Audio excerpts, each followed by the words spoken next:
আজ আমি তোমাদের একটা খোপার কাটা তৈরি করে দেখাবো, তাও আবার গামছা দিয়ে। খুব সহজেই তোমরাও কিন্তু এরকম একটা খোপার কাটা বাড়িতে বানিয়ে নিতে পারো। দেখো, প্রথমেই আমি গামছাটাকে গোল করে 6টা টুকরে কেটে নিয়েছি। তারপরে প্রত্যেকটা টুকরোকেই দুভাঁজ দিয়ে একটা সুতোর মধ্যেই আমি রাউন্ড সেলাই দিয়ে ভরে নিচ্ছি। তারপরে ওই সুতোটাকে ধরে টান দিলেই একটা সুন্দর ফুলের আকৃতি হয়ে যাবে। এইভাবে আমি আরেকটাও হলুদ কাপড় দিয়ে ছোট ফুল বানিয়ে নিয়েছি। তারপরে দুটো ফুলকে একসঙ্গে আঠা দিয়ে লাগিয়ে তার উপরে একটা মিরর বসিয়ে সুন্দর করে ফুলটাকে সাজিয়ে নিলাম। শেষে লাল আর হলুদ সুতোকে পাক দিয়ে দড়ির মতো করে সিলভার ঝুমকো আর কড়ি লাগিয়ে ফুলটার সাথে অ্যাটাচ করে নিলাম। আর একটা খোপার কাটাও লাগিয়ে নিলাম।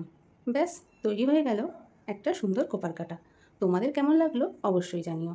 আমার কিন্তু বেশ ভালোই লেগেছে। আর তোমরাও চাইলে ঝটপট বাড়িতে এরকম একটা সুন্দর কাটা বানিয়ে নিতে পারো। আজ এই পর্যন্তই, আবার দেখা হবে আরেকটা নতুন ভিডিওর সাথে।